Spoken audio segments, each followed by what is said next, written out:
बिस्मिल्लाह। हाँ। नमस्ते दोस्तों, आज हम फिर से हाजिर हैं पानी पर बात करने के लिए। हर बृहस्पतिवार को ये कड़ी हम लाते हैं आपको शाम 7 बजे और ये जारी रहेगी। आज हमारे साथ या स्वतंत्र सर के साथ आबिद सूरती सर हैं। मुझे नहीं लगता कि उनको कोई इंट्रोडक्शन की ज़रूरत है, क्योंकि जितना हम जानते हैं, मैं जानता हूँ और स्वतंत्र सर जानते हैं, उतना ही या उससे कहीं ज़्यादा आप सब लोग जानते होंगे। इस बारे में बातचीत फिर से शुरू हुई क्योंकि उन्होंने बहुत यूनिक और बहुत अलग अलग काम भी किए हैं पानी को लेकर के, कि बूंद को बचाने को लेकर के। तो अब हम फिर से स्वतंत्र सर और आबिद सर के बीच की बातें सुनेंगे, सीखेंगे कि कैसे हम अब पानी जैसी महत्वपूर्ण चीज को बचा सकते हैं। तो स्वतंत्र सर आपकी तरफ, और मुझे उम्मीद है कि चर्चा का हम सभी लोग फायदा उठाएंगे। अगर आपके सवाल बीच में भी आते हैं तो कृपया मुझे बता दें, यहाँ कमेंट कर दें फेसबुक पर, और हम कोशिश करेंगे आपके सवालों को इस बातचीत के दौरान आखिर में शामिल जरूर करें। बहुत बहुत धन्यवाद स्वतंत्र सर, आपकी तरफ। लिंक मुझे दे दो। हाँ, आज बताइए। पानी पर बातचीत की आज 10वीं कड़ी है। हम लोग पिछले 2.5 महीने से अलग अलग पानी के विशेषज्ञों से, अलग अलग पानी पर काम करने वाले जल कार्यकर्ताओं से बातचीत करते हैं। आज हमारे बीच आबिद सुरती जी हैं। आबिद सुरती जी का नाम जो है, एक तरह से नहीं, मतलब कहते हैं एक जीवन में एक काम कर लो तो बहुत मतलब बहुत अच्छा। लेकिन आबिद जी ने अलग अलग तरह के काम किए और अलग अलग तरह के काम करे कि ना सिर्फ किया बल्कि उसको ऊंचाई दी और अपना नाम वहाँ मतलब हर जगह स्थापित किया। अगर आप कार्टूनिस्ट के तौर पर अगर आबिद जी को जानते हैं तो डब्बू जी याद आते हैं, बहादुर याद आता है। रंगकर्मी के तौर पर उनको याद कर सकते हैं, उन्होंने नाटक भी लिखे। उनके नाटक जो है मेरे ख्याल से राधे राधे हम सब आधे आधे, ये नाटक उनका जो है खूब सारे शो हुए दिल्ली बॉम्बे में। और उसके बाद उन्होंने साहित्य भी रचे। और वो मतलब जिस उम्र में लोग जीवन से थकने लगते कि मैं बहुत बूढ़ा हो गया हूँ, मैं ऐसा हो गया हूँ, मुझे दिक्कत होती है, उस उम्र में आकर आबिद जी ने जो काम शुरू किया, ये बहुत ही अनूठा और बहुत ही आदरणीय काम है, प्रशंसनीय काम है। और सबको सीखने की जरूरत है कि हम किसी भी उम्र में अगर अपने काम को प्रेम करते हैं, अपने देश को प्रेम करते हैं, हम कभी थकते नहीं। तो उनके जीवन का जो सार है वो यही है। आबिद जी के जीवन का सार या उनकी तंदुरुस्ती का सार, उनके चेहरे पे जो स्माइल है, जो खूबसूरत उनका चेहरा है, मतलब मुस्कुराता हुआ, आप कभी भी आबिद जी को परेशान और वो निराश नहीं देखते हैं। जब भी देखते हैं वो मुस्कुराते हुए दिखते हैं। तो उन्होंने करीब 13-14 साल पहले एक काम शुरू किया जो ड्रॉप ड्रॉप डेड नाम की एक संस्था बनी, और वो वन मैन एनजीओ। मतलब जब हम तेंदुलकर जब खेलते थे तो कहते थे वन मैन आर्मी, वन मतलब अकेला आदमी जो टीम को जिताता है। तो उसी तरह से इन्होंने एक एनजीओ खड़ी की। उस एनजीओ का कोई स्ट्रक्चर ऐसा नहीं है, बहुत 50 लोग 200 लोग ऐसा लोग काम करते हैं। उन्होंने एक छोटी सी पहल की, मतलब लेकिन वो पहल इतनी बड़ी हो गई, उन्होंने लाखों मिलियन पानी अब तक बचाया है। और इसका हिसाब हम वो देंगे, बताएंगे कि एक कार्यक्रम को मैं सुन रहा था तो उन्होंने 2015 तक जो है कितने लाख मिलियन पानी बचाए। तो आज हम उनसे कई चीजें पूछे, का संघर्ष बहुत बड़ा है, उस पर भी बात होगा। तो सबसे पहला सवाल हम आबिद जी से उनके जीवन संघर्ष को लेकर शुरू करते हैं, पानी पर उसके बाद आएंगे। कि पानी भी जो है या नदी जो है, जिस तरह से नदी बहुत संघर्ष करके हमारे प्लेन में आती है, मैदानी भाग में, और हमको हमारे जीवन को सिंचित करती है, हमारे खेतों को सिंचित करती है। आबिद जी का भी जीवन ऐसा ही है। तो आबिद जी से मैं ये जानना चाहूंगा कि कि एक जिंदगी में लोग एक काम नहीं कर पाते, आपने कम से कम 5 जिंदगियां जी, 5-6 जो भी कह सकते हैं, मेरे ख्याल से 5। ये मैं एक इंटरव्यू में देख रहा था। तो आपने इतने सारे काम कैसे किए और आपका संघर्ष कैसा है? मतलब मैं देखता हूँ कि आप एक बहुत अरबपति परिवार में पैदा हुए और फिर फुटपाथ पर भी जीवन जिया। अब जाकर अ, आप पानी का काम कर रहे हैं, तो इस संघर्ष को आप थोड़ा-सा साझा करें, तो हमें अच्छा लगेगा और सबको थोड़ी जानकारी भी हो जाएगी। सब यानी कि आपका मतलब ये है कि ये मुहिम का विचार मुझे कहाँ से आया, कहाँ जी, से मैं शुरुआत की। तो पानी से मेरा रिश्ता जो है वो बचपन का है। बचपन में यानी कि हम लोग सूरत शहर से माइग्रेट करके बम्बई आए थे और रहने के लिए जगह नहीं थी। बड़ी मुश्किल से एक छोटी सी खोली यानी कि कैबिन साइज या गुमटी कहो, उतनी जगह मिली थी। और उस जगह में पूरा कुंबा रहता था। तो अब आधे लोग कमरे अंदर सोते थे, महिलाएं, हम लोग फुटपाथ पर सोते थे या टेरेस पर सोते थे। तो फुटपाथ पर सोने से ये होता था कि फुटपाथ पर आ, एक नल था पानी का। उस नल में 4 बजे से कतार लगना शुरू हो जाती। तो मेरी अम्मी एक बकेट लेके खड़ी रह जाती थी 5 बजे, कभी 5 बजे, कभी 5:30 बजे, तो मुझे भी उठाकर ले जाती थी। और हम लोग लाइन में खड़े रहते थे और एक एक बकेट के लिए जो लड़ाइयां मैंने देखी, वो लड़ाई मेरे भीतर उतर गई। कहने का मतलब ये है कि बचपन तो पीछे छूट गया, लेकिन ये लड़ाइयां अंदर ही अंदर चलती रही। और मन में ये होता रहा कि मतलब क्या करूं मैं, इसका मेरे पास कोई इलाज नहीं था। मैं जहां भी जाता था, जिस घर में जाता था, जैसे ड्राइंग रूम में बैठे हैं तो, और कहीं पानी टपक रहा है, चाहे बेडरूम हो, चाहे बाथरूम हो, चाहे किचन हो, कहीं का भी नल जिसकी आवाज बड़ी धीमी होती थी, तो मेरे कान पकड़ लेते थे। मेरे कान इतने सेंसिटिव हो गए थे।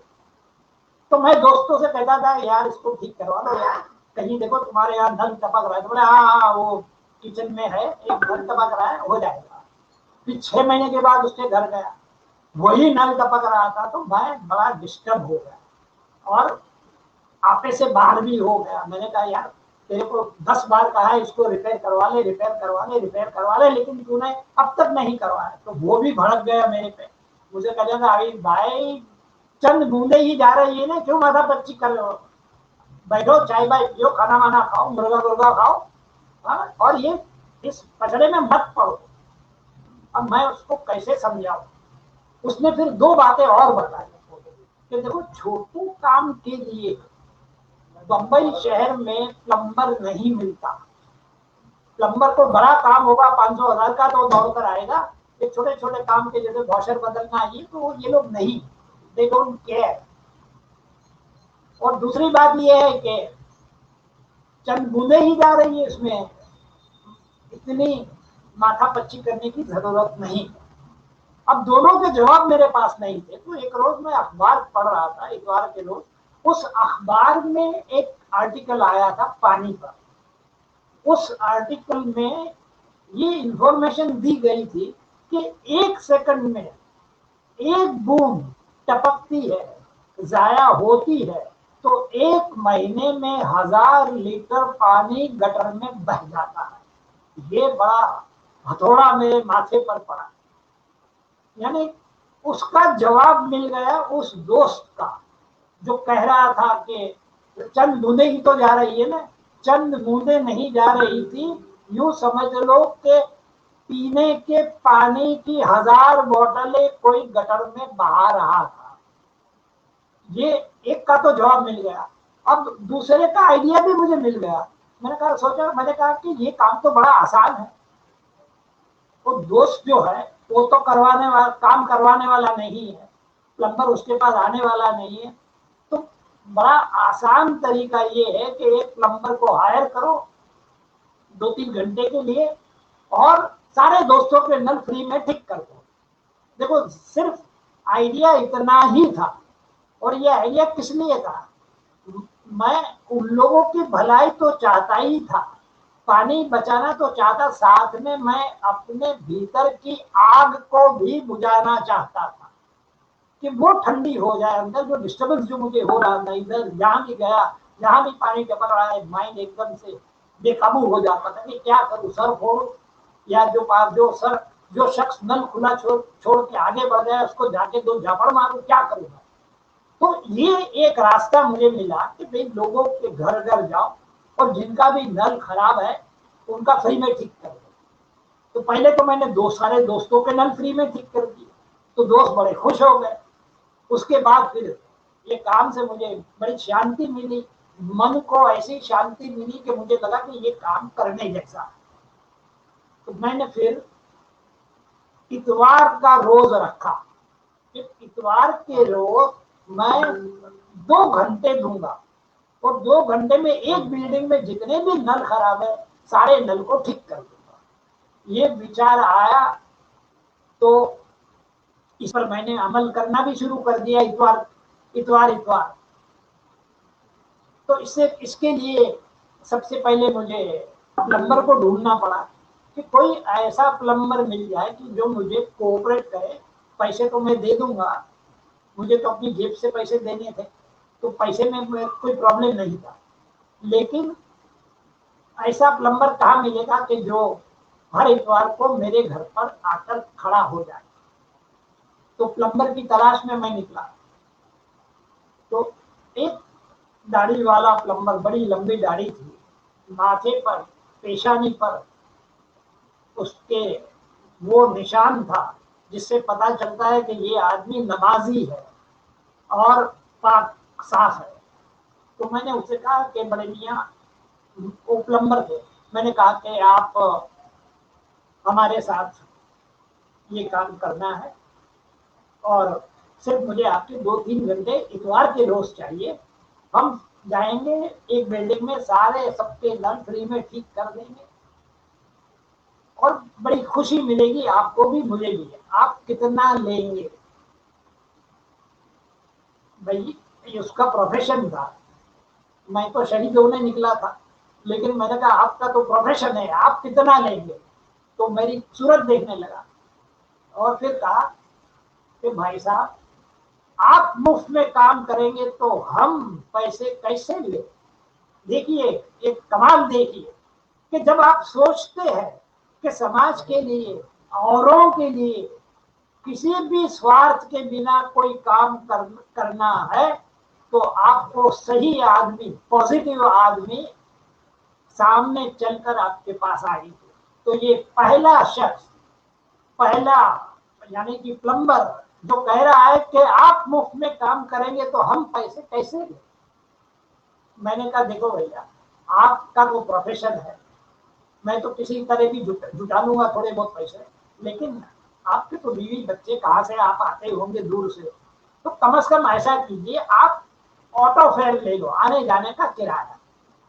इस पर वो राजी हुआ, बाकी के लिए वो राजी नहीं हुआ, इसी के लिए वो राजी हुआ और फिर संडे संडे हमने काम शुरू कर। अब कहने का मतलब ये है कि अगर आपके इरादे साफ है, आपका मन साफ है और आप without any selfishness, without any ये विदाउट एनी ट्रांसपेरेंसी बहुत जरूरी है। ट्रांसपेरेंसी के साथ अगर आप काम करते हैं तो आपकी सारी मुश्किलें दूर हो जाती हैं। एक और बात इसमें मैं जोड़ रहा हूं कि जब मैंने सोचा कि मुझे ये काम रेगुलर करना है हर संडे को, एक रोज तो मैंने दोस्तों के लिए कर दिया, जेब से मैंने 200 रुपये प्लम्बर को भी दे दिए, 100 रुपये प्लम्बर को दिए किराए के आने जाने के। लेकिन अगर रेगुलर करना है तो मुझे अपनी जेब से हर हफ्ते प्लम्बर का पैसा, वॉशर बदलना है उसका पैसा, कुछ टेम्पलेट छपवाने पड़ेंगे, कुछ टी शर्ट बनवानी पड़ेगी ड्रॉप डेट की, प्रॉपरली बाकायदा एक डिसिप्लिन वे में आगे बढ़ना है। तो इसका पैसा कहाँ से आएगा? तो मैंने बजट वर्कआउट किया कि महीने के मुझे करीबन 3 से 4 हजार रुपये चाहिए महीने के। अब मैं सोच में पड़ गया, महीने के इतने 3-4 हजार मेरे लिए बहुत बड़ी बात थी। मेरे लिए बड़ी बात इसलिए थी कि मैंने अपना बजट जो है, बजट लाइफ का, क्योंकि मुझे जीने के लिए कितने पैसे चाहिए, तो मैंने हिसाब लगाया तो पता चला 15 हजार में मैं बड़ी खुशी के साथ जी सकता हूँ। अगर मैं 15 हजार में खुशी के साथ जी सकता हूँ, जिसमें एक बाइसिकल भी है, कार नहीं है, बाइसिकल भी है, बेस्ट फूड है, बेस्ट लिविंग है, तो फिर मैं 16 हजार क्यों कमाऊं। तो मैंने अपनी लिमिट बना ली और उसी पर मैं काम जिंदगी जी रहा था। तो ये 5 हजार और एडिशन आया, तो अब मुझे 15 के बजाय 20 हजार कमाने पड़ेंगे। ये मैं सोच ही रहा था, मैं मेंटली कैलकुलेट कर ही रहा था कि 1 लाख रुपए का चेक घर बैठे आ गया। वो चेक काहे का, life time achievement award for my Hindi literature from Uttar Pradesh Sahitya Sansthan. अब ये सोचने वाली बात है, ये सोचने वाली बात है कि इसी इसी वक्त क्यों ये अवार्ड आया।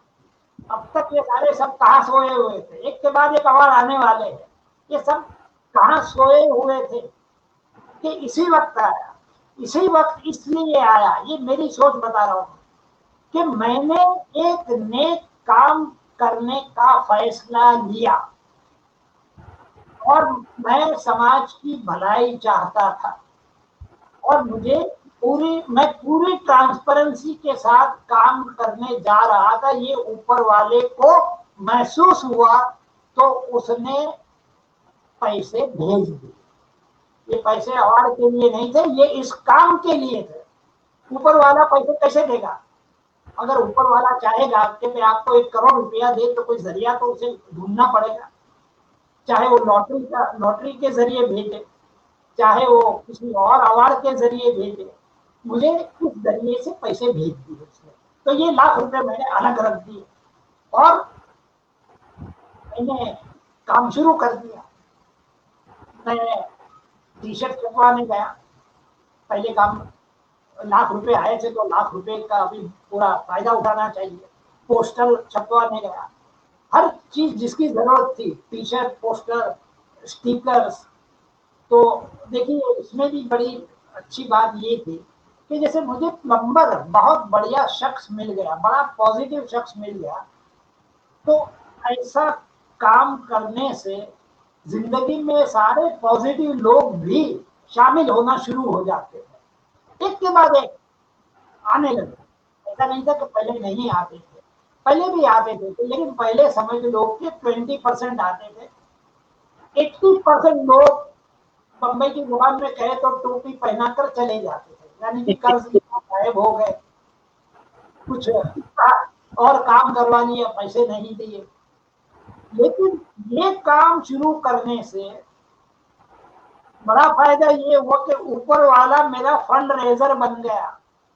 ऊपर वाले ने पैसे भेजे और ये आज तक ऊपर वाला मेरा फंड रेजर है।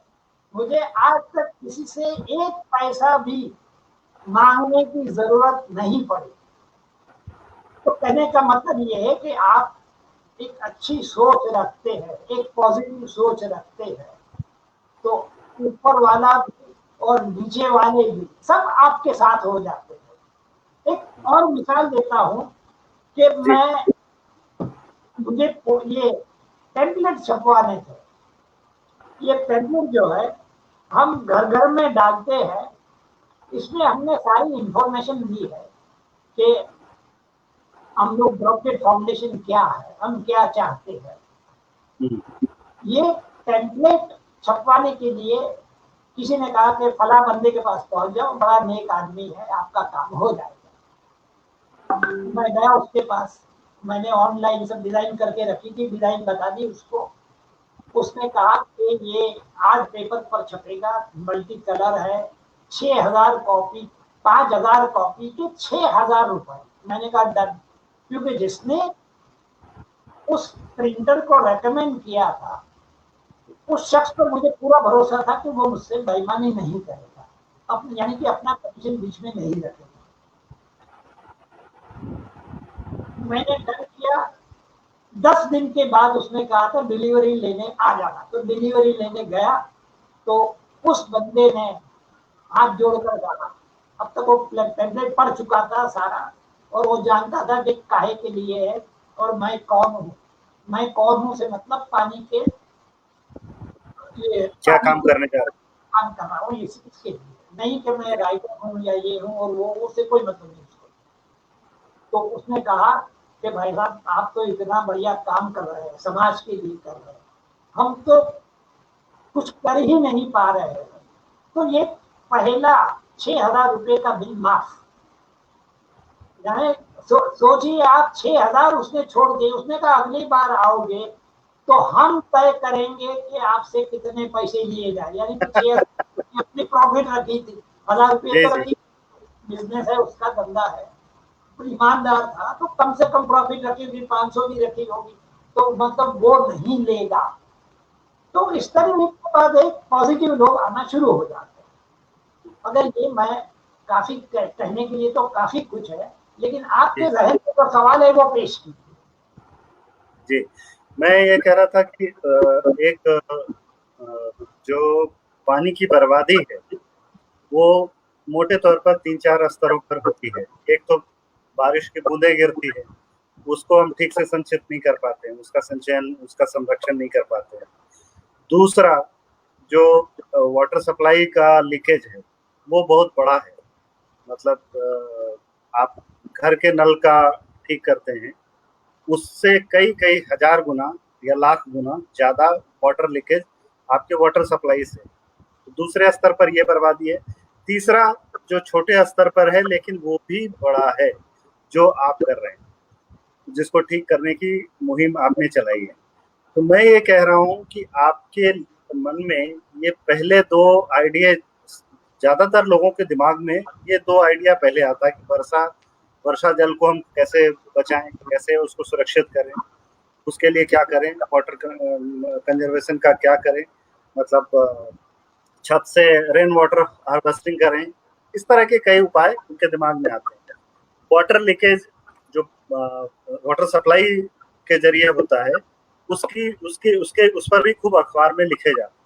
पर इस बारे में आपको एक आंकड़ा तो दिया जाता है, लेकिन ये कोई नहीं सुझाता कि ऐसा जो है, ऐसा आपके घर में इतना पानी रोज बर्बाद हो रहा है, इसको ऐसे ठीक किया जा सकता है। ये आइडिया आपके मन में कैसे आया?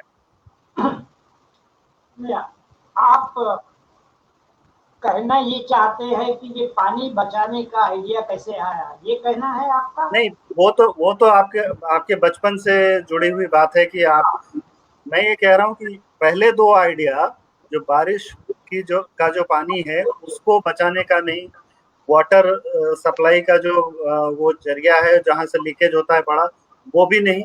आपने ये सबसे छोटा दिखने वाला लेकिन बहुत बड़ा, ये अपने आप में एक क्रांतिकारी विचार है कि आपने इसको चुना। क्यों चुना इसको? ये बात मेरा ये था कि जैसे मोदी जी कहते हैं गंगा बचाओ गंगा बचाओ, तो मैं सोचता था कि मैं गंगा को कैसे बचाऊं। मैं तो बंबई में हूँ, मुंबई में हूँ, आप कोई दिल्ली में है, कोई पटना में है, कोई कहाँ है, मतलब जहाँ गंगा नहीं है, पटना को छोड़ दीजिए आप, मतलब मद्रास में है, तो वो गंगा को कैसे बचाएगा? तो क्या हम लोग हाथ पर हाथ धरे बैठे रहे क्योंकि हम लोग गंगा नहीं बचा सकते? तो मेरा कहना है कि गंगा नहीं बल्कि चंद बूंदे तो बचा सकते हैं। और अगर आप ये ठान ले कि हम बूंदे बचाएंगे तो यकीन मानिए अपने जीवन में आप एक गंगा को तो बचा लेंगे। ये मेरा नजरिया ये है। और इसी वजह से मैंने वन मैन एनजीओ, यानी कि एक अकेला शख्स ये कर सकता है, एक अकेला शख्स हजारों लीटर पानी बचा सकता है, जो मतलब गंगा बचाने से काम नहीं है। ये भी बहुत बड़ा मतलब आप ऊपर वाले की नेमत जो आपको मुफ्त में मिल रही है वो आप जाया होने से बचा रहे हैं। तो ये मकसद जो इसमें से दो निकलते हैं, जैसे मैंने बताया कि एक तो इंडिविजुअल इन्वॉल्व होता है। अब कोई ये नहीं कह सकता कि अरे यार गंगा तो हम बचा नहीं सकते, हम क्या करें। अरे नहीं बचा सकते तो बूंदे बचाइए। आप बूंदे नहीं बचा सकते, बूंदे नहीं बचा सकते, पेड़ को बचाइए। पेड़ को नहीं बचा सकते, कम से कुत्ते को बिल्ली को पानी पिलाइए, कुछ तो कीजिए। जी, आप समाज में, जिस समाज में जी रहे हो उसके आपने काफी फायदे उठाए। मिसाल के तौर पर ये मैं जो हम लोग घर घर जाते हैं तो मैं देखता हूँ कि हमारे सीनियर सिटीजन जो है, हमारे मीरा रोड जहां मैं रहता हूँ, सीनियर सिटीजन जो है वो बेकार बैठे रहते हैं, रिटायर हो गए, सवेरे अखबार लेंगे, अखबार में पहले तो पॉलिटिशियन को पकड़ेंगे, अरे ये बीजेपी वालों ने तो सत्यानाश कर दिया, बीजेपी वाले हाथ नहीं आए तो फिर बीवी को पकड़ेंगे। कमाल की औरत है, इतने साल हो गए साथ में जीते हुए, चाय बनाना नहीं सीखी। तो ये नेगेटिविटी घुमाते घुमाते घुमाते सारी नेगेटिविटी फैलाते रहते हैं। तो मैं ये चाहता था कि इन लोगों को, मैं इंडिविजुअल को इन्वॉल्व करूं कि भाई आप ये कर सकते हैं, पेड़ को पानी डाल सकते हैं, कम से इतना तो मतलब आपको करना ही चाहिए। एक काम कोई भी समाज के लिए आपको करना है, कि जैसे पेड़ को पानी डालना है तो मैं कहता था कि आप टपक जाओगे, बम्बई की जबान में आप टपक जाओगे, यानी कि स्मशान भूमि पहुंच जाओगे तो आपके बेटे पोते कहेंगे कि ये हमारे दादा हुजूर ने ये पेड़ लगाया था, आपका नाम रह जाएगा, लोग याद करेंगे आपको। लेकिन मैं बिल्कुल नाकाम रहा, नाकाम इस माने में कि जितने भी सीनियर सिटीजन्स को मोटिवेट करने की मैंने कोशिश की, मैं चाहता था कि उनका तजुर्बा काम आए, मैं चाहता था कि वो वापस समाज में आए, समाज में उनके ज्ञान का लाभ दे और साथ में कुछ एक पॉजिटिव काम भी करे। लेकिन एक भी तैयार नहीं हुआ, बल्कि ऊपर से मुझे मशवरा दिया, अभी भाई आप भी आराम कीजिए ना, ये उम्र कोई आपकी काम करने की है, इतने दौड़ धूप कर रहे हो, ये इतवार के रोज यहाँ से वहां जा रहे हो। खैर ये इसको छोड़िए। तो ये मेरा कहने का मतलब है कि वो राजी नहीं हो, लेकिन मेरे साथ 2000 बच्चे मीरा रोड के जुड़ गए। ये जी, इतनी इंस्पायरिंग बात है कि हम सीनियर सिटीजन के पीछे उनके हाथ जोड़ रहे थे, उस वो तो एक भी नहीं आया, लेकिन 2000 अच्छा, बच्चे जोड़। तो जी, जी, 2000 बच्चों को मैंने पहला प्रोजेक्ट दिया, ये यानी 2000 बच्चे यानी 2 स्कूल, एक स्कूल में 1000, दूसरे स्कूल में भी 1000। तो उन लोगों को मैंने पहला प्रोजेक्ट दिया कि आप हमारा पोस्टर जो है, हमारा पोस्टर ये सिर्फ ये इतना ही है, सेव एवरी ड्रॉप और ड्रॉप डेट, ये पोस्टर भी है हमारे, और ये हमारे पेम्पलेट, हमारा लोगो ही बन गया। सारे बच्चों को एक एक पोस्टर, ये पोस्टर लेकर बच्चे अपने अपने घर जाएंगे, अपनी अपनी बिल्डिंग में जाएंगे और बिल्डिंग के हाउसिंग सोसाइटी के सेक्रेटरी से मिलेंगे। ये नहीं कि पापा से कहेंगे पापा जरा सेक्रेटरी को दे दो ये पोस्टर, आप खुद जाएंगे सेक्रेटरी के पास, खुद बात करेंगे कि ये पोस्टर आपको सोसाइटी के, हाउसिंग सोसाइटी के नोटिस बोर्ड पर एक हफ्ते के लिए, कम से कम एक हफ्ते के लिए लगाना है। चाहे तो वो साल भर रखे, चाहे तो जिंदगी भर रखे, लेकिन एक हफ्ता मिनिमम गारंटी की बात करनी है। तो ये जो मैंने बच्चों को इंफॉर्मेशन दी तो प्रिंसिपल भी इतनी खुश हो गई स्कूल की, उसने कहा कि जो बच्चा पोस्टर लगाने में कामयाब हो जाएगा सेक्रेटरी के जरिए, वो अपने मोबाइल पर एक तस्वीर ले ले और हमें दे स्कूल में, प्रिंसिपल को, तो एग्जाम में 5 मार्क आपको हमारी ओर से मिलेंगे। कहीं फेल हो रहे तो हमारी ओर से 5 मार्क्स हम डालेंगे, आपको पास कर देंगे। ये बात बच्चे भी बड़े खुश। तो इस तरह बच्चों को इन्वॉल्व किया गया और बच्चे बड़े खुशी खुशी नाचते गाते। ये मतलब यानी 2000 बच्चे ले गए थे, उसमें से यूं समझ लो कि 1000 से ज्यादा बच्चे कामयाब हो गए लगाने में। तो कहने का मतलब ये है कि सर। अगर हम ठान लेते हैं इंडिविजुअल कि भाई हमें कुछ करना है तो बहुत कुछ कर सकते हैं। हाँ जी, आप क्या कह रहे थे? हाँ, मैं ये कह रहा था सर कि जैसे मैं एक आपका वीडियो देख रहा था, तो आप उसमें बता रहे थे कि मैं मुझे जिस दिन लगा कि मुझे दाढ़ी काटने से की बजाय इसको ट्रिम किया जाए तो 1 बकेट पानी मेरा रोज बच सकता है। तो घर के स्तर पर ऐसे पानी की बचत कैसे कैसे कितनी कितनी हो सकती कई तरीके हैं पानी बचाने के। आराम कोई भी मतलब एक इंडिविजुअल कोई भी शख्स ये तय कर लेता है कि मुझे पानी बचाना है, तो वो अपनी जिंदगी में हजारों नहीं लाखों लीटर पानी बचा लेगा। ये उसको भी पता नहीं होगा। कैसे है? मैं बता कि जैसे दाढ़ी की बात थी, तो मैं तो रोज सवेरे शेविंग करता था, तो कम से कम मेरी 1 बकेट पानी शेविंग में जाया हो जाता था या इस्तेमाल हो जाता, जो कहो सो। हम्म, तो फिर जब मुझे ये एहसास हुआ कि क्या मतलब इसकी जरूरत क्या है, इतना पानी 1 बकेट जाया करने की कोई जरूरत ही नहीं है। अगर दाढ़ी मुझे बनानी है तो मैं 1 मग में पानी लेकर आराम से 1 मग से ही कर सकता हूँ। लेकिन इससे बेहतर ये रहेगा कि मैं दाढ़ी ही रख लूं। भाई गुरु नानक ने कहा है दाढ़ी रखो, प्रॉफेट मोहम्मद ने कहा है दाढ़ी रखो, इन लोगों ने क्यों कहा? कुछ सोच कर ही कहा होगा ना। मोहम्मद ने तो इसलिए कहा होगा कि रेगिस्तान में पानी नहीं होता है, तो जो थोड़ा पानी बच जाएगा।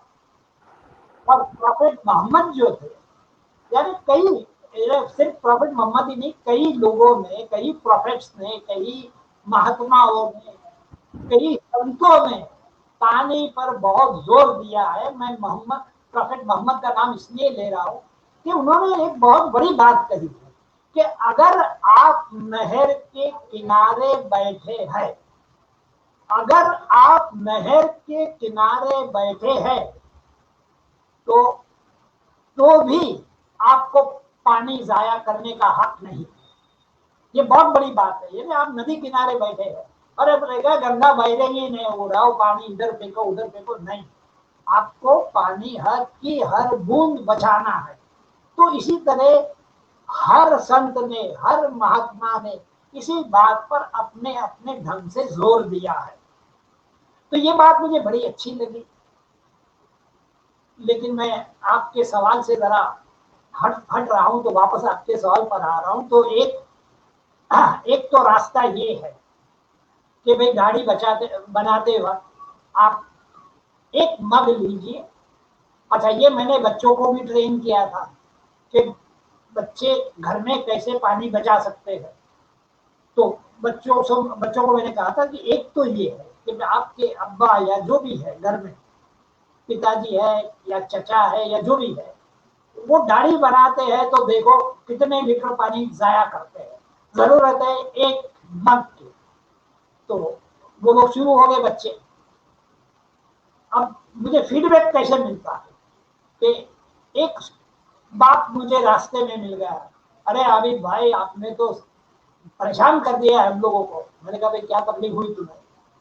तो कहने लगा कि हम दाढ़ी बनाने के लिए सवेरे तैयार होते हैं कि लड़का आके खड़ा हो जाता है बेसिन के पास अदब लगा के, तो देखता है कि कितना पानी जाया हो रहा है और कहता है कि 1 मग लो, बाकी इसको नल को खोलने की जरूरत नहीं। तो ये बच्चे के जरिए ये मैसेज पहुंचा। दूसरा मैसेज मैंने ये दिया है कि आपके घर में जो बाई काम करने आती है या घर की महिलाएं काम करती है, तो वो नल खुला छोड़ देती है। नल खुला छोड़ देती है, चाहे जरूरत है नहीं है, कपड़े को मतलब मसल रही है, कर रही है, लेकिन नल से तो पानी बहता चला जा रहा है। तो आप उनको ट्रेन कीजिए, समझाइए बताइए, धर्म को उसमें डालिए कि श्री राम क्या कह रहे हैं पानी के बारे में, शिव जी क्या कह रहे हैं, जीसस क्राइस्ट क्या कह रहे हैं, जो भी फैमिली हो सबकी बातें आपको मिलेगी पानी के बारे में, इन लोगों ने क्या क्या कहा। तो इस तरह उनको ट्रेन कीजिए। 2 बात।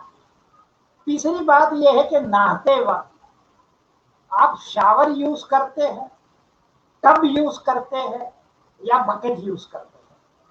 अगर टब यूज करते हैं, जो बड़ी बड़ी होटलों में होते हैं, टब यूज करते हैं तो यूं समझ लो कि 15-20 बकेट तो गई कम से कम।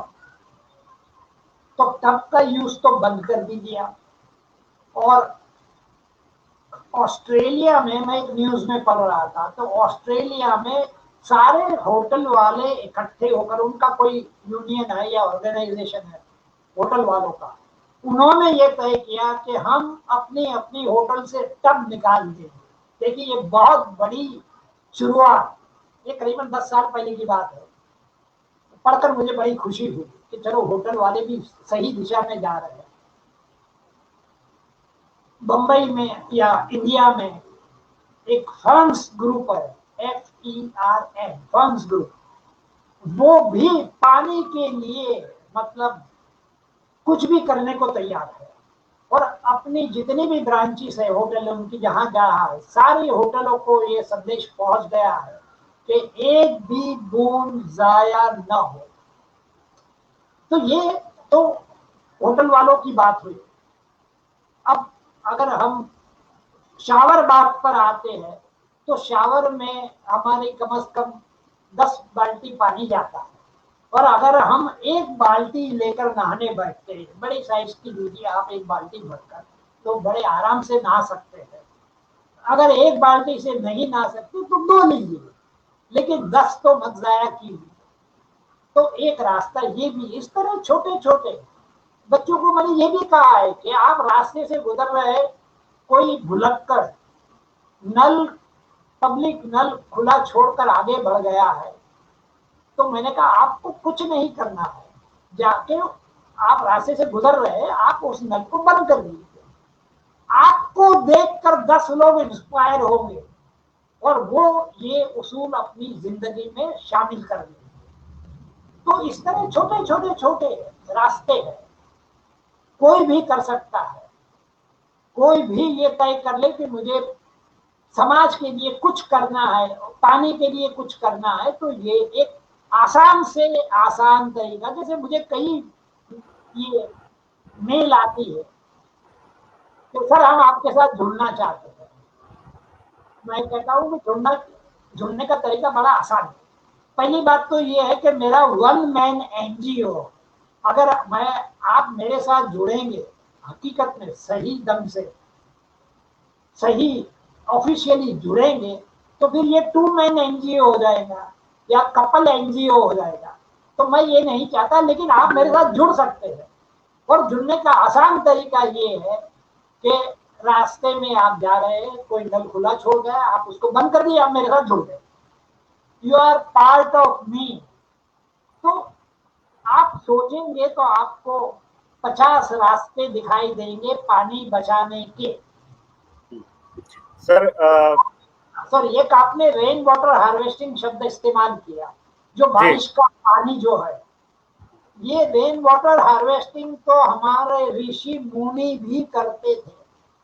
वो भी मतलब पानी जो बारिश का आता था, वो पाइप के जरिए किसी तरह वो जमीन में बनाते थे, कुछ कुएं की तरह जगह बनाते थे, जिसको लोकल जबान में टांके कहते थे। टांका, पता नहीं और जबान में क्या कहते हैं, ये गुजराती हाँ, टाका टाका बोलते हैं इसको। शब्द है ना। तो वो टांके में सारा पानी साल भर का इकट्ठा कर लेते थे। तो ये भी तरीका है। वरना रेन वाटर हार्वेस्टिंग के लिए आप गूगल में जाएंगे कि भाई आपके इलाके में रेन वाटर हार्वेस्टिंग का एक्सपर्ट कौन है। आपके इलाके में नहीं तो आपके टाउन में या करीब से करीब कोई रेन वाटर हार्वेस्टिंग का स्पेशलिस्ट है, तो उसे आप बुला लीजिए, वो थोड़े पैसे लेगा लेकिन वो सही मार्गदर्शन देगा और आपको सही तरीका बताएगा, आपके टेरेस का सही इस्तेमाल हो जाएगा और पूरा साल आपको किसी के मोहताज होना नहीं पड़ेगा कि नगर पालिका वाले नल में पानी भेजेंगे तो हमारे घर में पानी आएगा। आपके घर में तब पानी आएगा जब आप चाहें। चलिए बताइए। हाँ, सर आप एक जापानी फिलोसफर की बात करते हैं और उसका एक उदाहरण देते हैं कि पानी जो है संदेश देता है। पानी आप अगर पॉजिटिव उससे पानी को देखते हैं तो पानी आपको पॉजिटिव वो देता है। उस पर आप बता रहे थे कि जापानी जापानी दर्शन। आपको आवाज नहीं आ रही? आवाज आ रही है। हाँ, तो मैं ये कह रहा था, आपने एक जगह जापानी फिलोसफर की बात की है कि वो पानी के बारे में कहते हैं कि पानी जो है बहुत सारे मैसेजेस देता है। तो वो मैसेजेस कैसे हैं और क्या हैं, ये जानना चाह रहे थे। सॉरी, किस सिलसिले में मैसेजेस की बात कर रहे हैं आप? आपका ही आपके ही उस पर वेबसाइट पर एक वो है जिसमें जापानी फिलोसफर की आप बात करते हैं जो दो। Okay okay. जी, उसके बारे में आप। वो बंदा जो था, उनका नाम मैं अभी जरा चंद सेकंड के बाद, चंद मिनट के बाद याद आ जाएगा। मसारू इमोटो, ये लिख लीजिए आप, मसारू इमोटो। ये नाम आपको आप गूगल में डालेंगे तो उसकी सारी इंफॉर्मेशन आपको मिल जाएगी। मसारू इमोटो जो था वो भी मेरी तरह पानी का दीवाना था। उसे भी बड़ी हैरत होती कि पानी चीज क्या है, हमने कभी तवज्जो ही नहीं दी। ऊपर से ऊपर वाला हमको मुफ्त में दे रहा है पानी, ठीक है, नहाएंगे, बिगाड़ेंगे, जाया करेंगे, सब करेंगे, लेकिन कभी एक पल भी हमने नहीं दी जिंदगी में। मैं अपनी ही बात करता हूँ कि इस बारे में मैंने सोचा ही नहीं कैसे बचाया जा सकता है। तो ये जो बात जो थी उसको भी बड़ी तकलीफ दे रही थी कि पानी जो है मतलब ऊपर वाला दे रहा है लेकिन ये है क्या, इसको समझना चाहिए। तो समझने के लिए उसने एक तरीका निकाला। हाँ, उसका मकसद जो था एक तो समझना था और दूसरा एक मैं बाद में बताऊंगा कि पहले तो पानी को समझने के लिए उसने नल से पानी लिया, और एक ग्लास में पानी भरकर उसने राइट साइड पर रखा, दूसरे ग्लास में पानी भरकर उसने लेफ्ट साइड पर रखा। ये नल के पानी लेकर जो ग्लास राइट साइड पर रखा था उसको उसने पॉजिटिव मैसेजेस देना शुरू किया कि आप तो बड़े खूबसूरत है, आप ये है वो है, जो भी पॉजिटिव है, आप है तो जिंदगी है, ये सब बातें पॉजिटिव बातें वहां राइट साइड पर करता रहा। लेफ्ट साइड पर जो ग्लास था पानी से भरा हुआ उसको वो नेगेटिव मैसेज देता रहा, अरे मेरे घर में कहां से ये पानी घुस आया, अरे कोई और घर नहीं मिला, निकम्मा, निठल्ला, जो भी कहना था वो सब उसको रोज सवेरे उठकर कहता था। चंद दिनों के बाद उसने दोनों ग्लास का पानी उसको क्रिस्टल बनाया, फ्रीज में डाल के क्रिस्टल बनाया, फिर दोनों ग्लास के पानी के क्रिस्टलों के उसने फोटोग्राफी। तो जिस ग्लास के पानी को उसने पॉजिटिव मैसेजेस दिए थे उसके क्रिस्टल के जो फोटोग्राफ आए, वो फोटोग्राफ जो थे वो जैसे फूलों का गुलदस्ता कहो या फूलों की वादी कहो, इतने खूबसूरत। ये भी आपको सब मसारू इमोटो की वेबसाइट पर सब मिलेगा। और जहां नेगेटिव मैसेज दिए थे जिस ग्लास को, उसके क्रिस्टल के फोटोग्राफ लिए उसने, तो वो फोटोग्राफ ऐसा था कि जैसे कहीं गटर का पानी, बहती हुई गटर का पानी कहीं इकट्ठा हो गया। तो वो बड़ा हैरान कि ये कैसे हुआ, शायद कुछ मिस्टेक हो। कुछ गड़बड़ी हो, टेक्निकल गड़बड़ी हो, फिर उसने नदी का पानी लिया, वैसे ही 2 ग्लास पॉजिटिव नेगेटिव मैसेज दिए, पॉजिटिव मैसेज दिए, क्रिस्टल बनाए, फोटो लिए, सेम रिजल्ट। एक और फूलों का गुलदस्ता, दूसरी ओर गटर का पानी। उसने करीबन 5000 से ज्यादा प्रयोग किए। नदी का पानी के बाद उसने कुएं का पानी लिया, कुएं के बाद में फिर जाके झरने का पानी लिया, उसके बाद में फिर वो इंडिया में आया, यहाँ से गंगा का पानी लिया और नदियों का पानी लिया, फिर गया कनाडा, वहां से नायग्रा फॉल का पानी है, दुनिया भर से उसने पानी लाकर क्रिस्टल बनाकर फोटो लिए, रिजल्ट सेम आया। यानी इससे बिगेस्ट मिरेकल। तो वो इस नतीजे पर पहुंचा कि पानी को भी कान होते हैं। यानी हम जो बोल रहे हैं, मैं इस वक्त बोल रहा हूं, आपके घर में पानी है और आपका ये ऑन है नेटवर्क, तो मेरी आवाजें पानी में रिकॉर्ड हो रही है। अच्छा, अब उसका दूसरा मकसद मैंने कहा मैं बाद में बताऊंगा। उसका दूसरा मकसद जो था वो असली मकसद था। वो ये संदेश देना चाहता था कि हमारा जिस्म जो है वो 70%, लगभग 70% पानी है। जब बच्चा पैदा होता है तो 99% पानी होता है, तो धीरे धीरे उसकी उम्र बढ़ती है तो पानी की मात्रा कम होती जाती है, तो कम से कम 60-70% तो सब में होता ही है।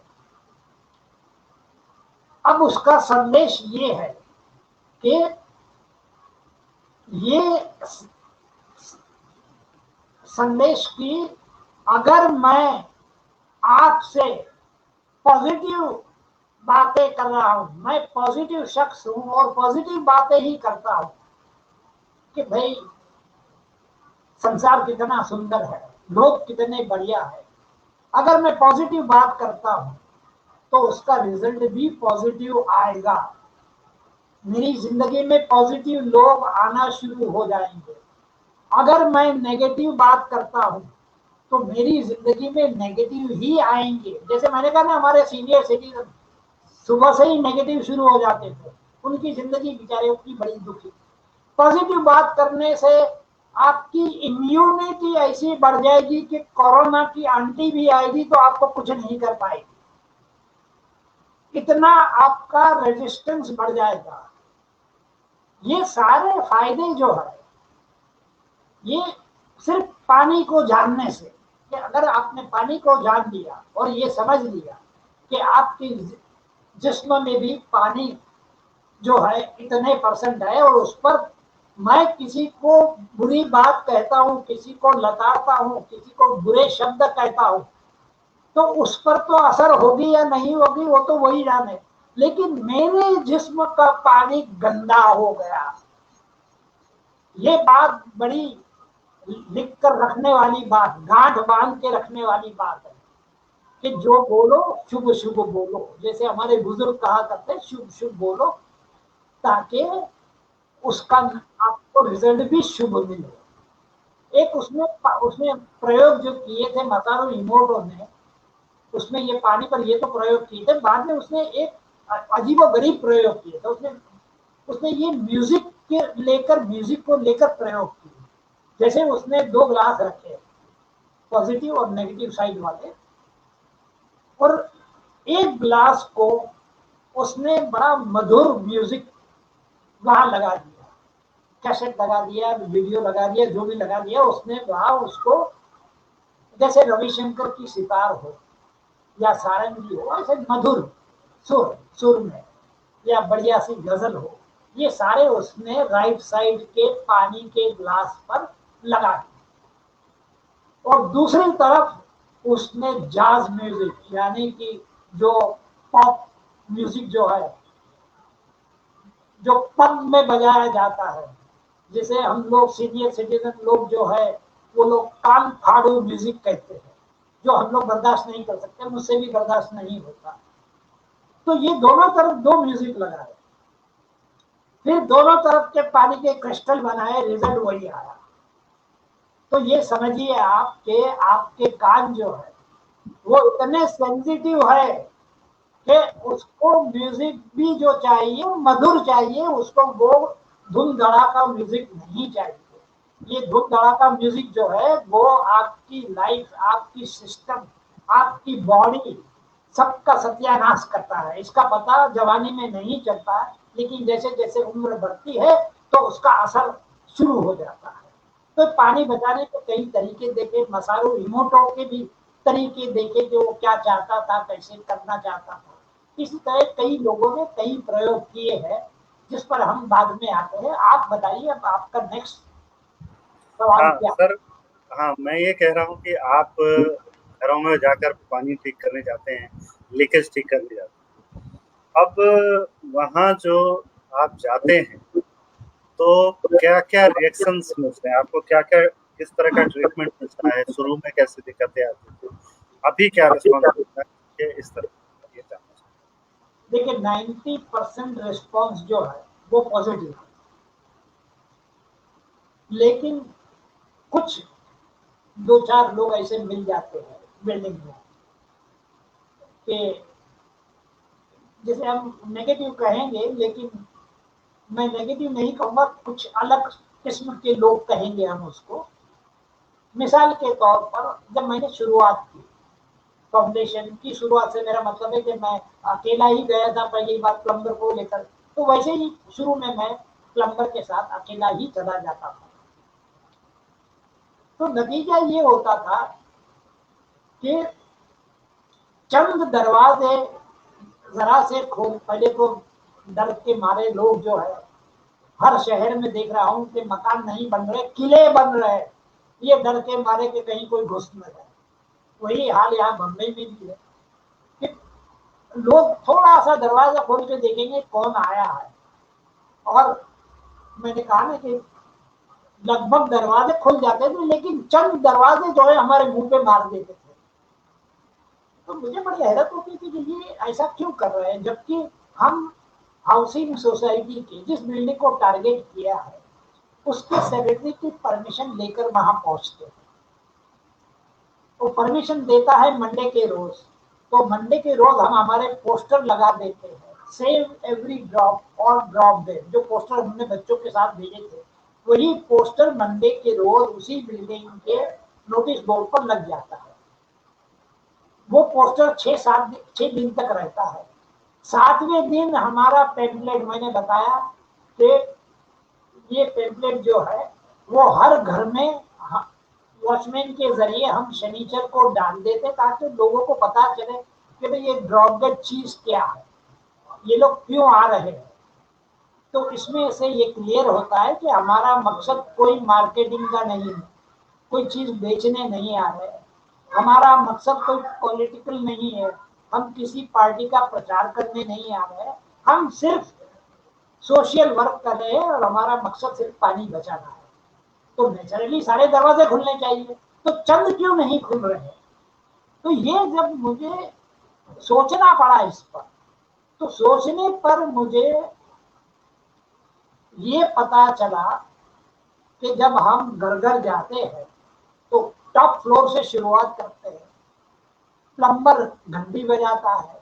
कौन सा प्लम्बर शुरुआत में था, जो दाढ़ी वाला नमाजी कुरान पढ़ने वाला जिसके माथे पर नमाज का सिक्का था, वो बटन दबाता था, दरवाजा खुलता था, उसका चेहरा पहले, दरवाजा खोलने वाला शख्स चाहे महिला हो चाहे पुरुष हो, वो देखते थे और फट से बंद करते थे। तो मुझे ये पता चला कि सोचने पर कि उसका चेहरा जो है वो टेररिस्ट बिन लादेन जैसा था।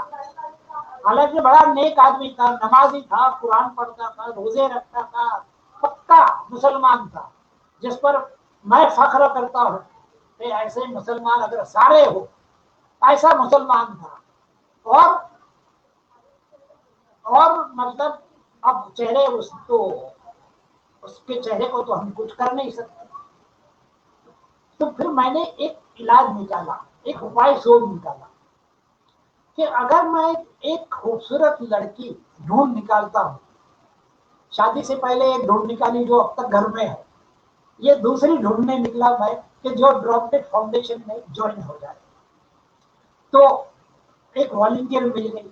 अब वॉलंटियर सबसे आगे खड़ी रहती है, वो डोरबेल बजाती है, दरवाजा खुलता है, उसकी सूरत पहले नजर आती है, and she gives a broad smile और खुल जा सिंह से दरवाजा खुल जाता है। फिर प्लम्बर एंटर होता है, दोनों अंदर जाकर जो भी फॉर्मेलिटीज है, जहां भी नल खराब है पहुंच जाते हैं। मैं तो बाहर बैठता हूँ सीढ़ियों पर, अपना अखबार लेकर या किताब लेकर वहां अपनी किताबें पढ़ते रहता हूँ। जो भी पढ़ना है, काम जो भी कर सकता हूँ बाहर बैठकर, वो मैं बाहर करता हूँ। क्योंकि इतवार का रोज जो होता है वो रिलैक्सिंग मूड में होते हैं घर के लोग, घर की महिलाएं भी रिलैक्सिंग होती है। मसलन किसी मुस्लिम परिवार का घर है या किसी राजस्थानी और ऐसी के जहाँ बड़ी बड़ी घूंघट निकालते हैं महिलाएं, उस घर में इतवार के रोज तो घर के अंदर तो कोई घूंघट नहीं निकालता, तो वहां पुरुष, दो तीन पुरुष एक साथ घुस जाएंगे तो जरा डिस्टर्बेंस क्रिएट होता है। प्लम्बर और महिला साथ में है तो काम आराम से हो जाता है। तो खैर ये इसका सॉल्यूशन मैंने इस तरह निकाला, मतलब कि एक महिला को आगे रख दो, वॉलंटियर को, वो डोरबेल लगाए और वो प्रॉब्लम सॉल्व हो जाए। तो मतलब इस तरह छोटे छोटे, अगर आप कोई सही काम शुरू करेंगे, एक नेक काम हो या कैसा भी काम हो, शुरू करेंगे, धंधा शुरू करेंगे, तो रुकावटें तो आएगी ही आएगी। तो ऐसी छोटी छोटी रुकावटें आती रहेगी। जैसे दूसरी रुकावट जो आएगी वो भी बड़ी मतलब अन्य सोची भी नहीं हो कि चंद लोग जो मतलब जिनको ये यकीन ही नहीं होता कि ये बंदा जो है ये मुफ्त में क्यों सेवा कर रहा है, मुफ्त में क्यों काम कर रहा है। तो मैं तो जैसे मैंने कहा ना बाहर बैठता हूँ, तो इस बंदे ने मुझे बाहर से अंदर बुलाया। अरे नहीं साहब, आप इतने बड़े शख्स है, आप बाहर कहाँ बैठे, आप आइए अंदर, इतना बड़ा काम कर रहे हैं। हकीकत में उसका मकसद जो था ये जानना था कि मैं मुफ्त में क्यों कर रहा हूँ। तो जब उसने जिद की तो मैं अंदर गया, देखा तो घर मुसलमान का था, तो मुझे बड़ी खुशी हुई कि चलो भाई मुसलमान लोग भी कदर करना, मेरी कदर करना, ये हमारे इलाके के मुसलमान भी सीख गए। तो उसने अब असली बात पर आया कि साहब बताइए आप ये मुफ्त में क्यों कर रहे हैं। मैंने कहा भैया मैं लोगों की सेवा करना चाहता हूँ, मुझे अच्छा लगता है कि ये खुदा ने जो हमें नेमत दी है, जो हमें मुफ्त में पानी दे रहा है, वो जाया न हो, किसी तरह उसे रोका जाए जाया हो। फिर एक 2-4-5 मिनट गपशप लड़ाई।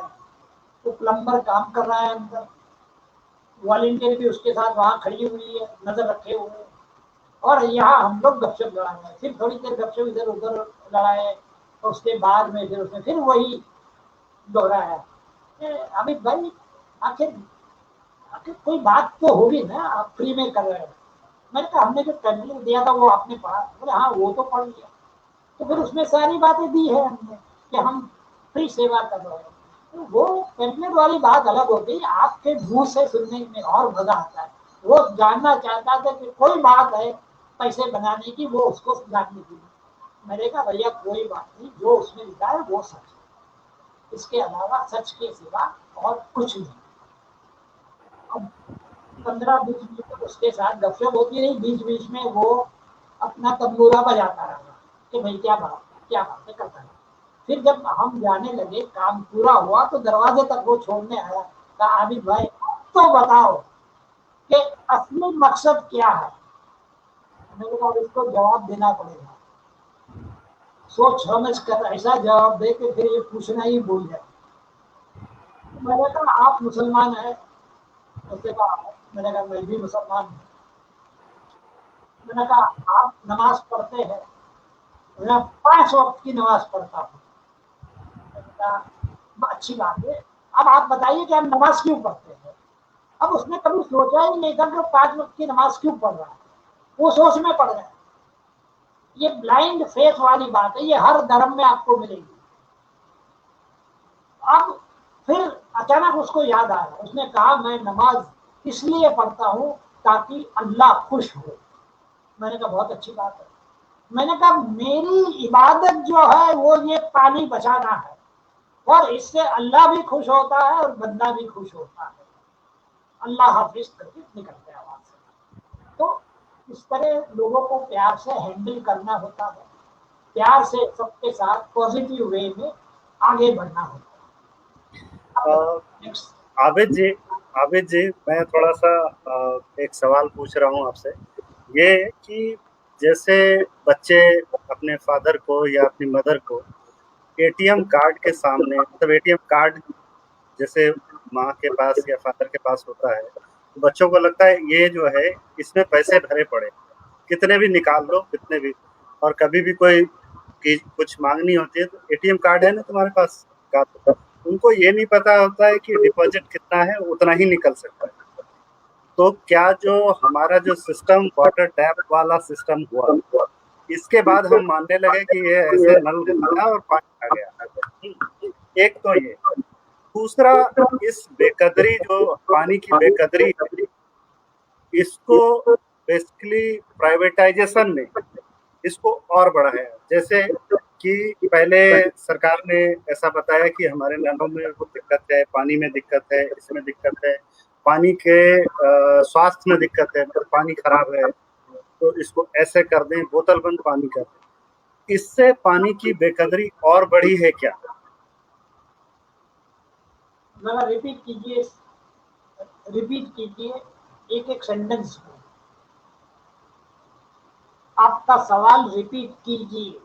हाँ हाँ हाँ, मैं ये कह रहा हूँ कि फादर जो है उसके पास या मदर जो है उसके पास एटीएम कार्ड है, और बच्चे को लग रहा है कि इस एटीएम कार्ड में मतलब अनगिनत पैसे हैं, कभी भी इसको इस्तेमाल कर सकते हैं। ठीक है। अब बच्चे को कभी भी कोई जरूरत होती है तो वो फादर से या मदर से कहता है या कहती है कि मुझे जो है ये ले दो। तो अगर फादर कहता है अरे पैसे नहीं है, मंथ के एंड है, तो वो कहता है नहीं एटीएम है ना आपके पास, उससे निकालो।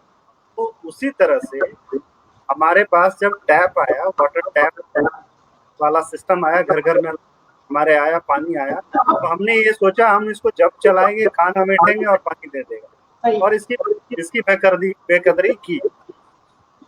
तो मैं कह रहा हूँ इस बेकदरी को प्राइवेटाइजेशन ने, निजीकरण ने जब उसको बोतल बंद कर दिया या फिर और तरह से किया, इसको और बढ़ावा मिला क्या? लेकिन ये जो प्राइवेटाइजेशन हुआ है वो तो धंधा हुआ ना, वो तो धंधा किया इन लोगों ने। नहीं, मैं कह रहा हूँ उससे हमारी जो नादानी है, हमारी जो बच्चों की तरह नादानी है कि उस वाटर टैप में पानी है, क्या हम 20 रुपए दे के पानी खरीद लेंगे पीने का? हमने ये सोचा ही नहीं कि ये पानी तो हमको प्रकृति ने दिया है, ऊपर से पानी गिरता है और इसको हम तरह तरह के फॉर्म में इसको डालते हैं, इसको नल में ले आते हैं, बोतल में ले आते हैं, या जैसे भी लगता है। तो मैं ये कह रहा हूँ इस सोच को, हमारी नादानी को प्राइवेटाइजेशन के जरिए बढ़ावा मिला क्या? बढ़ावे से क्या मतलब आपका? से मतलब कि पानी की जो हम कद्र करते थे पहले, वो हमने कम करना शुरू कर दिया। जी अच्छा, ओके, हाँ समझ में आई आपकी बात। अच्छा, आप का मकसद ये है कि जो सुविधाएं हमें मिली है उसका मिसयूज हो रहा है, ठीक है। पहले पानी भरने के लिए आज भी मैं देखता हूँ कि राजस्थान में या अफ्रीकन कंट्रीज में, मुल्कों में महिलाएं सर पर हंडा रखकर मीलों चलकर जाती है, आती है, और उनकी जवानी ही पूरी पानी भरने में ही निकल जाती है। तो ये सारी समस्याएं तो थी, वो समस्याओं को हल करने का रास्ता निकाला कि भाई हम आपको नल के द्वारा आपके घर में पानी दे। तो अब घर में पानी आने लगा, तो इसका नतीजा ये भी हुआ कि लोग बड़े बेफिक्र हो गए। अरे भाई घर में गंगा बह रही है, क्या जरूरत है पानी बचाने की, और ये सब आप भूल जाओ। ये बड़ा नुकसान हुआ है। नुकसान होने की वजह जो है वो हम लोग हमारे संस्कार में जो था, हमें हमारे ऋषि मुनियों ने, महात्माओं ने जो सबक सिखाया था वो सबक भूल गए। वो सबक क्या था आज भी मतलब कुछ लोग जानते हैं वो सबक को। जैसे चूंकि मैं मुसलमान हूं तो पहली मिसाल में वो दूंगा जो मैं जानता हूं 100%, 100%, कि अगर कोई लड़का जो है वो बच्चा, नादान बच्चा है जो पेशाब कर रहा है रास्ते में कहीं भी, अगर उसका मुंह काबा की तरफ है तो मुसलमान अगर सब होगा तो वो उसका सर घुमा देगा कि देखा काबा की ओर मुंह करके पेशाब नहीं किया जाता। वैसे ही मैंने वहां बनारस में देखा कि गंगा की ओर देखकर, गंगा में नहीं, लोग तो गंगा में भी पेशाब करते हैं, लेकिन मैं गंगा की बात है, गंगा से दूर कोई बच्चा बनारस में, ये मैंने देखा है कि पेशाब कर रहा है और उसका मुंह गंगा की ओर है, तो वो बंदा जो था उसके पास गया और उसका सर घुमा दिया उसने। वो बच्चा बड़ा परेशान पेशाब कर रहा था और सडनली उसका मुंह घुमा दिया तो वो भी घूम गया। तो मतलब कि ये हमारे संस्कार में था कि पानी जो है, गंगा जो है उसको हम माँ कहते हैं। माँ की ओर देखकर हमें पेशाब नहीं करना चाहिए। गंगा में हमें गंदगी नहीं डालनी चाहिए। जो जो गंदगी हम डाल रहे हैं, अंदर पेशाब भी कर रहे हैं, टट्टी भी कर रहे हैं, हम डेड बॉडीज भी डाल रहे हैं, क्या कुछ नहीं डाल रहे। कूड़ा, कूड़ा यानी कि सारी गंगा नदी के तट से लगी हुई जितनी भी नगर पालिका है, कहां से, जहां से गंगा गंगोत्री शुरू होती है वहां से लेकर कलकत्ते तक, गंगोत्री से तो गंगा बड़ी पवित्र बाहर आती है, बड़ी शुद्ध। लेकिन राम तेरी गंगा मैंने यहाँ से शुरू होती कि यहाँ से नगर पालिका वाले गंगा में कूड़ा डालना शुरू करते, फिर दूसरी नगर पालिका वाले डाले। सबसे बड़े कल्प्रिट जो है मेरी नजर में सरकार है। सरकार यानी नगर पालिका। ये उनका फर्ज है कि आप गंगा को माँ कहते हैं, आप हिंदुत्व में मानते हैं, और माँ के मुंह में सारा मतलब गंदगी डालते हैं आप, तो आपको कुछ होता नहीं है मन में। जब मुझे इतना दर्द हो रहा है बंबई में बैठकर, और आपके लिए तो गंगा माँ है, तो गंगा माँ को आपको उसकी इज्जत करनी चाहिए जो हमारे ऋषि मुनियों ने कहा था। तो बड़ा आसान तरीका है, गवर्नमेंट ये बड़ी आसानी से कर सकती है कि वो मशीनें लगा दे, नगर पालिका का जो गंदा पानी जा रहा है उसको स्वच्छ करके, शुद्ध करके गंगा में डाले। बड़ा आसान तरीका है। अरे ये दे कैन अफोर्ड इट, लेकिन क्यों नहीं कर रहे भाई? अपनी तनख्वाह बढ़ा रहे हैं पार्लियामेंट के अंदर। आज से मैं ये 60-70 साल से देख रहा हूं, जो भी गवर्नमेंट आती है सारे अपने कैंडिडेट की तनख्वाह बढ़ा देती है पार्लियामेंट के अंदर, इसमें सब एक हो जाते, कोई अलग नहीं होता। लेकिन गंगा के लिए कुछ नहीं करना। राजीव गांधी ने प्रोजेक्ट बनाया गंगा बचाओ अभियान, नतीजा क्या निकला? 7-8 करोड़ रुपए गए वही गटर के अंदर। उसके बाद अभी गंगा प्रोजेक्ट बना, नतीजा क्या निकला? कोई नहीं जानता। क्या कोई फायदा हुआ है? कोई नहीं जानता। कोई रिकॉर्ड सामने नहीं आ रहा। तो ये मेरा कहना है कि जहां तक सरकार जागरूक नहीं होगी, हम लोगों को तो हमारा फर्ज निभाना ही है। ये नहीं है कि हम सरकार पर बैठे रहे, माथे पर हाथ धर कर बैठे रहे कि सरकार करेगी। सरकार कुछ नहीं करेगी, सरकार के भरोसे मत बैठो। करेगी तो स्वागत है, हमें बड़ी खुशी होगी। पहले तो हमें करना है, बाद में सरकार पर अटैक करो कि भाई आप क्यों नहीं कर रहे हैं। तो कहने का मतलब, मकसद मेरा ये है कि गवर्नमेंट चाहे तो गंगा एक रात में शुद्ध हो सकती है। ये कोई बड़ा मुश्किल काम गवर्नमेंट के लिए नहीं। युद्ध, ये वॉर फुटिंग पर जो काम होता है ना युद्ध के दौर में, वो कैसे हो जाता है एक रात के अंदर? पुल बन जाता है, एक रात के अंदर मकान बन जाते हैं। तो ये कोई इतना मुश्किल काम नहीं है कि भाई आप वो लगा दो, फिर जहाँ से सारा कचरा जा रहा है गंगा के अंदर, वहां मशीनें लगवा दो। लेकिन आज तक किसी गवर्नमेंट ने इस पर तवज्जो नहीं दी, और तवज्जो दी भी, कुछ बजट बनाया भी। जैसे राजीव गांधी ने खुद कहा था कि भाई मैं 100 रुपये आदिवासियों के लिए, उसने मिसाल दी थी कि भाई आदिवासियों की भलाई के लिए मैं कितने भी करोड़ रुपए भेजता हूँ, उसकी मिसाल दी थी कि मैं 100 रुपये भेजता हूँ दिल्ली से, तो उसमें से 5 रुपए आदिवासी तक पहुंचते हैं। तो 95 कहाँ गए? जो राजनीति कंट्रोल नहीं कर पाया, जो मोदी सरकार भी कंट्रोल नहीं कर पाएगी, तो उन्होंने इतना बड़ा प्रोजेक्ट बनाया, पैसे कहाँ गए? अगर सही इस्तेमाल हुए होते तो आज तक हमारे सामने रिपोर्ट आ जाती कि हमने ये कर दिया, इतने करोड़ खर्च किए, इतना ये किया, इतना वहां वो किया, कुछ छुटपुट काम किया था और किसी को सौंपा था, वो भी कोई जवाब नहीं दे रहे। तो कहने का मतलब ये है कि अभी हमें सरकार पर डिपेंड नहीं होना है, हमें खुद करना है। जो भी करना है, जितना हमसे हो सके वो हमें करना है, और सरकार पर दबाव डालना है। तो मैंने इस पर एक बहुत बड़ा कदम उठाया। सरकार नाराज हो जाए, वो हो जाए, मैंने पोस्टर बनवाए। ये पोस्टर मैं चाहता हूं कि सारी नगर पालिकाओं में लगे। जैसे ये पोस्टर है, ये देख रहे हो, शिव जी का पोस्टर है। शिव जी कह रहे हैं कि हमने अपनी जटा से, हमने अपनी जटाओं से अमृत बहाया, और तुमने अपनी गंदी नालियों से उनमें जहर घोला। तुमने यानी किसने? तुमने यानी नगर पालिका में। सारी नगर पालिका रिस्पॉन्सिबल है, इस काम के लिए जिम्मेदार वही है।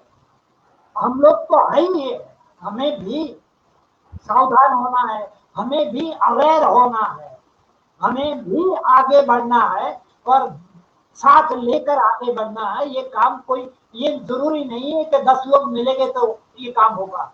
मैं अगर अकेला कर सकता हूं तो आप भी कर सकते हो। जी, आबिद साहब, आपने आज बहुत अच्छी बातें बताई, छोटे छोटे नुस्खे से लेकर गंगा तक की सफाई कैसे हो, और कैसे हम उस पर मतलब उस दिशा में काम कर सकते हैं। ये सरकार के सामने भी एक तरीका, मतलब उनके पास, उनको पता है लेकिन वो करती नहीं।